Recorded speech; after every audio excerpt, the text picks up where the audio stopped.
What's going on, guys? This is James Allen.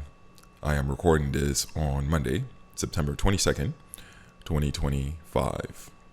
It's been a while since I spoke on DFinity and internet computer in general, but I've been seeing a lot of people ask me questions about the token, send me emails, concern about their investment. And there was one question that came in the comment sections recently that I want to address, right? Let me read it. So I've been re-uploading my old videos. I'm done with the re-uploads, by the way. And in a video where I talked about DFinity needing culture, one person asked me that question. He says, James, can you please explain what step DFinity should perform? So he wants to know what step DFinity should perform to build culture, because that's one of the old videos I did. I mentioned DFinity needs to build culture. If not, is going into the crypto graveyard. And I still stand by that very strongly. And if you look at the ICP price, right? I looked at the price this morning. It was at $4.30 something cents.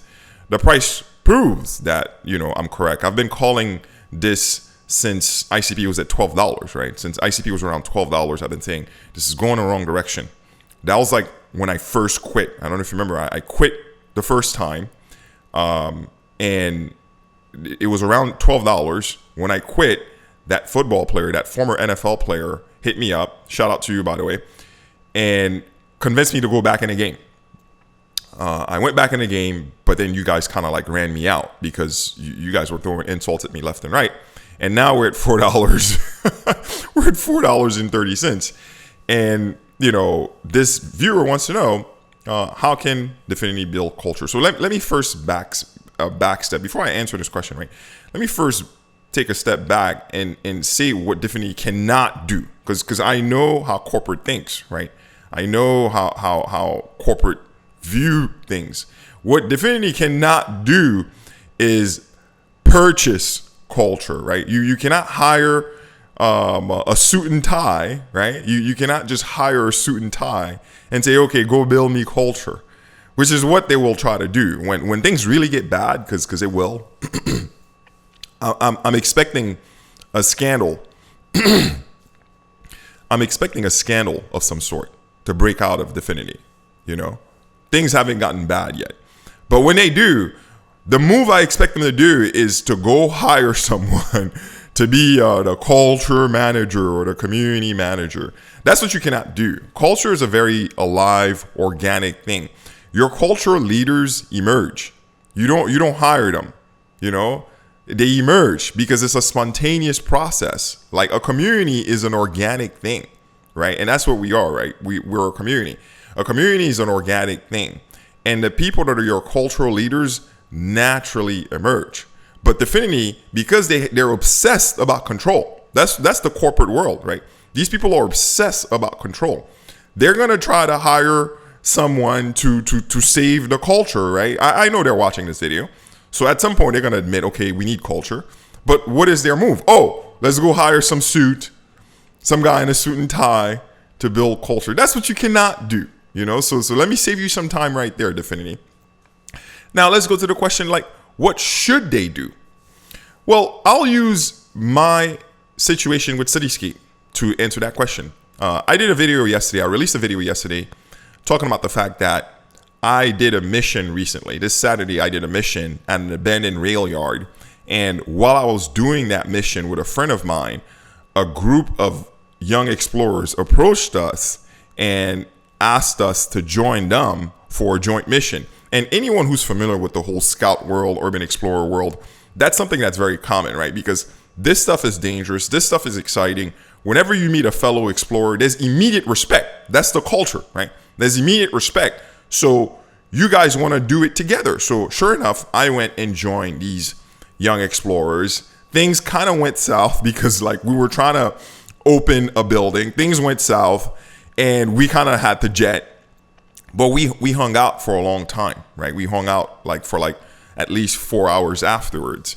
And one of the things I discovered is that as I was telling these explorers about Cityscape, one of the members of the group asked if he needed to be 18 to download the app. And I was horrified when he asked that.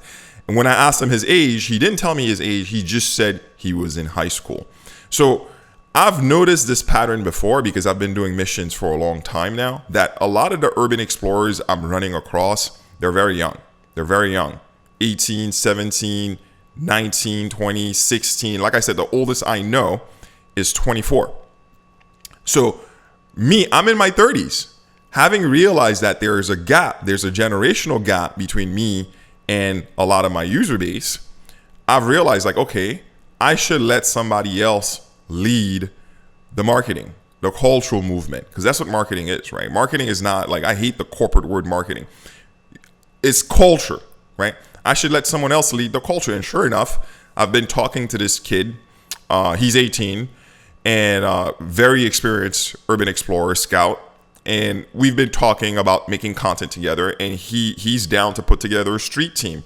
Like I could have easily said, okay, in the street team, I want you, and you. But I said, no, I'm going to let him form the street team and let him be the leader and let him lead the content, right? Because I know it's not going to be me that's going to make Cityscape go viral. I know it's going to be the scouts that's going to make Cityscape go viral. So my job is to just work with the scouts that are leaders, right? Work with the cultural leader. In fact, the other 24-year-old I'm working with, he's more like a historian scout.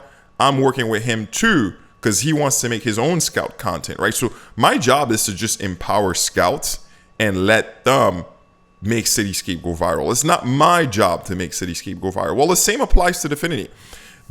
Dominique Williams is from a different generation. I understand that like during his time, that corporate polish academic look is what impressed people. But times have changed. The young kids these days don't care about a corporate suit. They don't.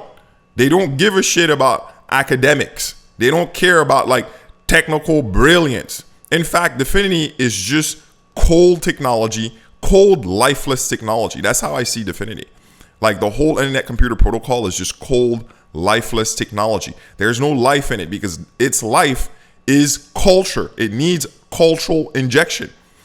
And Dominique, because he's older, he cannot communicate correctly to our generation, right? Because I'm a millennial, and I'm sure a lot of you watching this are millennials as well, right? So what he needs to do is he needs to empower young millennials who are doing interesting things to make internet computer relevant and go viral. What he needs is a bunch of young kids, real organic young kids doing cool things with internet computer. And I've even offered to be one of those people. I've even said, listen, I know a bunch of scouts. I know a bunch of urban explorers. These people are super cool, super fun. I could basically not only put the Cityscape street cred cryptocurrency on ICP and a lot of the NFTs, because that's a huge NFT component in Cityscape, on internet computer, but I can have these young explorers talk about internet computer. What ICP needs is cultural relevance, not more technology, not AI, not the self-writing internet, right? We don't need more cold, lifeless technology. We need culture. And how does DFinity do it? They should let young people lead. But unfortunately, that's not what's happening because King Dom wants to run everything and control everything. Whenever you see an environment where people are obsessed about control, it chokes the life out of that community. It chokes the life out of the ecosystem because you're trying to control everything. But life, when life is flourishing, right, it looks chaotic. It appears in ways that you might not like, right? I understand that like some people at DFinity, they might see me as too rugged, too street, too raw. I understand that. But it's really not their choice, right? Their I became part of their ecosystem naturally and by accident. And rather than let whatever I'm doing and other entrepreneurs are doing, because it's not just me who got snubbed by DFinity. Let me be clear. There's a lot of people who's been victimized by DFinity. Rather than flourish the ecosystem, what they did with their obsession for control, they choked the life out of it. And now it's just a lifeless tech. You know, I used to be in the Navy. You guys know I was a squid. And one of the things my former captain used to say when I was like enlisted, and he used to say like all these ships, you know, especially the one we're in, right? This ship we're on, wonderful technology, right? Has all this advanced tech, all these deadly weapons. But let me be clear.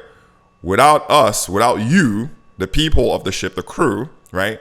It's just cold, lifeless metal. And that stuck with me, you know. Very few things stuck with me when I was in the Navy, right? But that one stuck, right? And I see internet computer the same way. A lot of technology, a lot of sophisticated stuff, a lot of tech, a lot of high tech, but no culture. And you can't buy that, right? So it's just a lifeless tech, and it will stay a lifeless tech. And this is why it's like very dangerous, even more so for internet computer, because they're in a space, they're in a crypto space. Crypto is a space that only moves with culture. Like if you were like another SaaS, software as a service company, or if you were like a cookie cutter corporate company, then yeah, I wouldn't be so worried about internet computer. But they're in a crypto space, the Web3 space, a space where culture is everything. Bitcoin was a counterculture against fiat. You know, Dogecoin was a satire about money. I kid you not. Dogecoin was just a joke about the whole thing, right? So crypto is entirely based on culture. Culture is as equal, or if not more important, than the code. But what is internet computer doing? Just more code, more AI, more academics, more corporate suits, and absolutely no culture. But that's all I have to say. I answered your question, right? I answered your question. Hope it helped. You know what to do, my misfits. Don't forget to press that like button and support me on Patreon. I will see you next time.